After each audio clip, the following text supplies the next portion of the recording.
Well, hello. Today is Tuesday, December 7th, and we have one birthday, and every year I mess up her last name. Every year.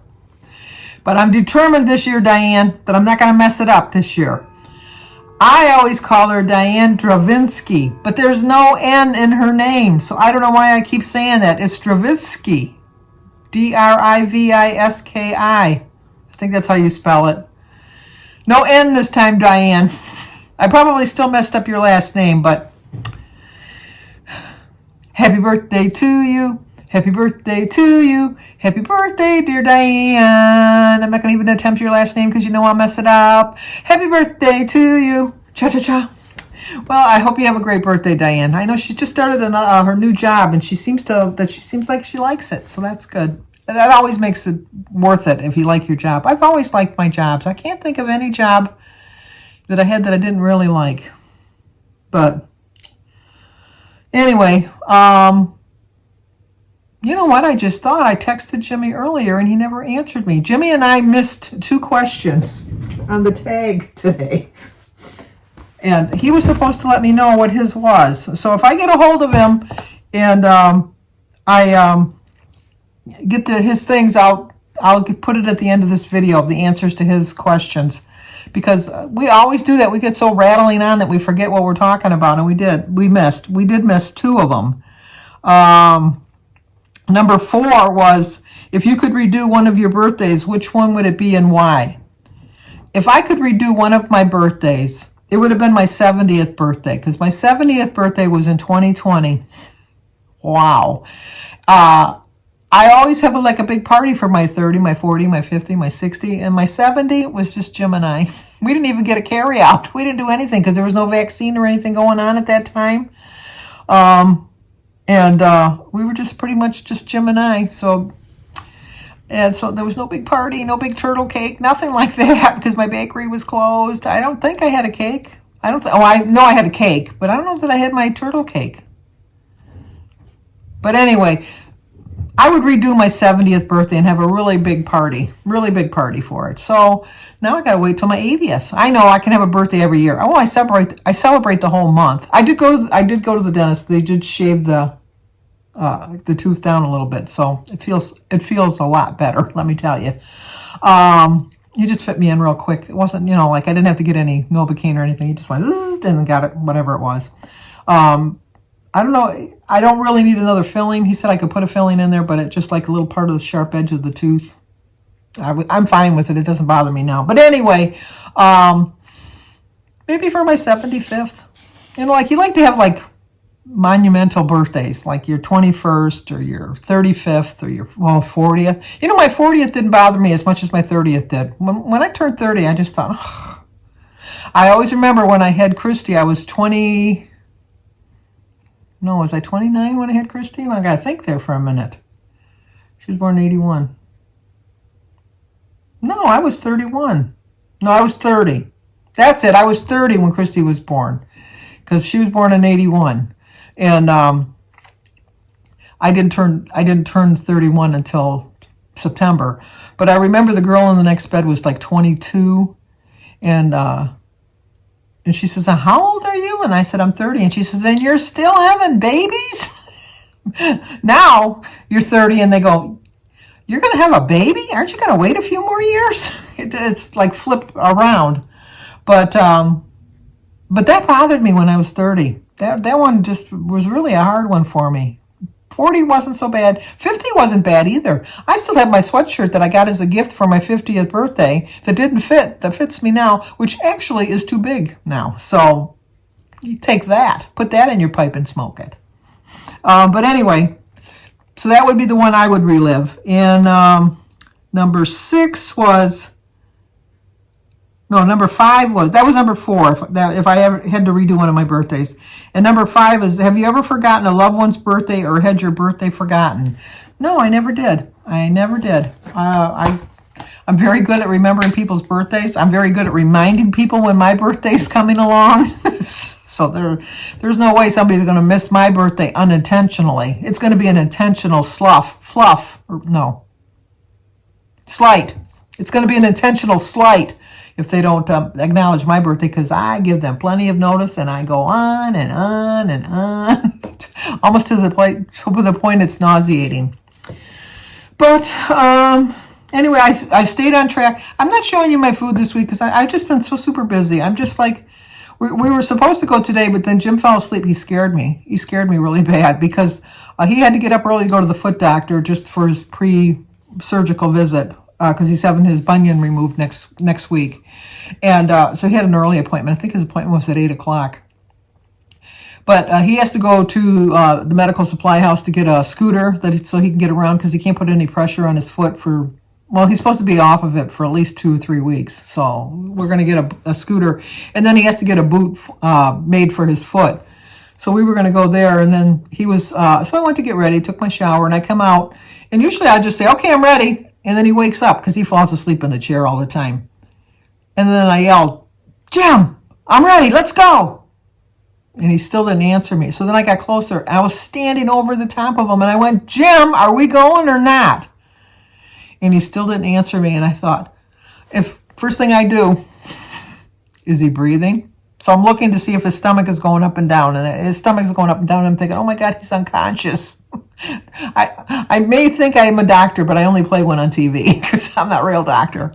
And so then I kind of poked him, just a little poke, and he still didn't wake up. And I thought, oh my God, what's going on? So I gave him a really good shove, and he went, he was deep in a sleep, deep in a sound sleep.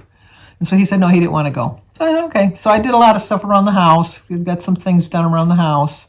And then kind of going through my Christmas things. You know, usually I buy them and wrap them right away. I'm just not in the mood to wrap them this year so far. I have gotten some boxes, but I need to go to the dollar store to get some more throwaway boxes. And then when he did go to work, I was making phone calls because I'm looking for this one particular present for him, which I'm having a very hard time finding, very, very hard time finding. And it's the only thing I'm really having a hard time finding. Well, wouldn't you know, it would be for Jim. But anything else I've been looking for, I've been able to find. But I was on the phone quite a bit this afternoon trying to figure that out.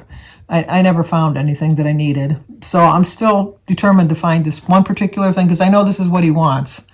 So I'm definitely going to keep looking till I can find it. And then did some computer work on my emails and stuff like that. I answered some emails.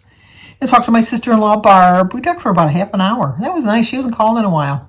So we talked to her for a little bit. And then we were talking about Birdie's Christmas cookies because Birdie makes Christmas cookies every year.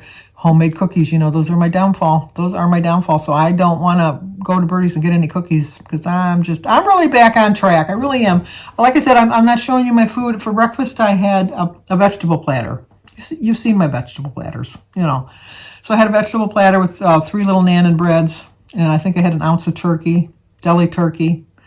And then for lunch, I had a slice of toast with a sugar-free Jell-O. And then for dinner, I am going to have a bowl of turkey soup from Mary that I had froze. It's not left over from Thanksgiving. I froze it. So it's thawing right now, so I'm going to have that for dinner. But just to like reaffirming that I want to get back on track. And then Christine Murphy, I'm going to throw you under the bus here.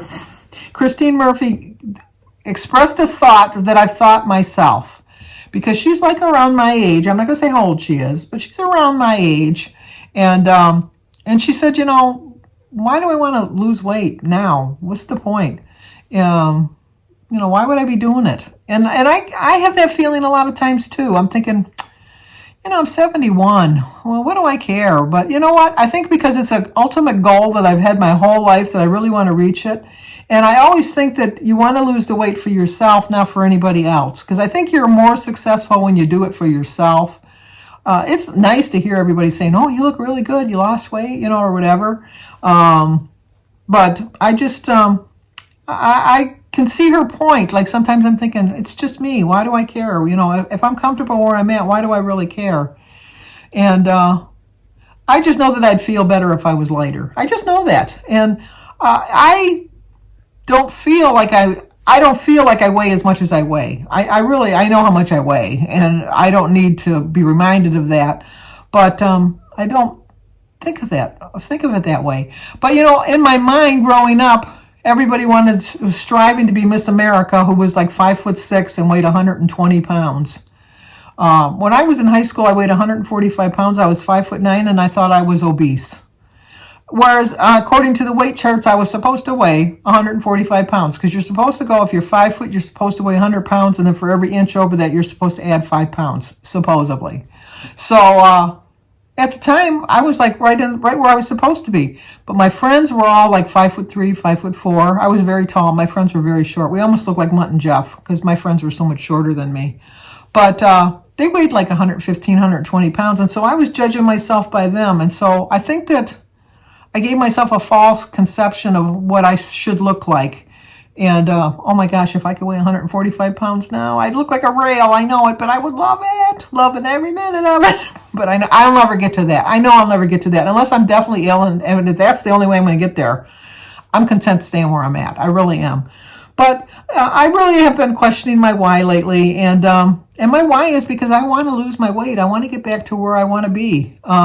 Feeling really good about myself. I still feel really proud that I've kept off 66 pounds, but I want to get back to getting closer to that 100 pounds again, and I will get back there, and I just have to keep reminding myself, and just know that, you know, a lot of times I just see how other people have gone so much farther than me, that started out at the same time as me, and they're either at their goal or reached their goal, or they're pretty close to their goal, and I'm so far from my goal, and so I kind of think, you know, why? But then I got to remember, I'm me. I'm not them. I have to judge me on how I'm doing and what my progress is for me. And mine is just to go slower. I guess that's just what I'm destined to do, is just go slower. And I think when I accept the fact that, you know, I'll get there, maybe not as fast as everybody else that started at the same time as I did, but I will get there, and I know I will. And I have no doubts. I really have no doubts that I will get there. And I'm going to lose this 8 pounds. No, we decided yesterday it was 9. I'm going to lose this 9 pounds before the end of the month. I definitely am. So I'm making smart food choices. I'm planning out my days in the morning like I was doing before, figuring out exactly what I'm going to eat. Even though I'm eating on the fly a lot this week, all the way up to Christmas with all my stuff I'm doing, I have a plan. And I know I wake up in the morning and decide right then, this is what I'm going to eat today. And I know I should probably do it every day, like for a whole week, like a lot of people do. That's just, I can't do that. But I wake up in the morning before I get out of bed. This is what you're going to have for breakfast. And if you're hungry, this is what you're going to have for lunch. And this is what you're going to have for dinner. I have it all planned out for the day. And if I know, like, well, I'm going to go to here and then I'm going to go to there, I plan, like, you know what, take some time, bring a granola bar, eat that then. Or bring a piece of cheese or something like that. I have a plan. And I definitely will have a loss next week, because I'm getting too close to that 40 mark. And I don't like that. I want to get back into the 20s and then to the teens, and then my ultimate goal, Wonderland, which I will get there. So just question, what is your why? My why is I want to achieve a goal that I set 40, 50 years ago. That's my why. That is my why. I want to reach my goals. I want to show myself that I can accomplish something that I set out to do. Even if it takes 50 years to do it, I am going to do it. I'm going to reach it. And I know I will. And I appreciate you staying with me. And we'll have a big celebration. We definitely will have a big celebration when I get there, because I will get there. So if I do get a hold of Jimmy, I'll have him answer the 2 questions. I'll have him send me a little video. I'll put that at the end of the video. If it's not at the end of the video, I'll make him answer it next week on next week's video. So, but if you're new to my channel, please subscribe, leave a comment, hit the like button, and share if you think somebody might like to see it. As always, stay safe, and I will talk to you guys tomorrow.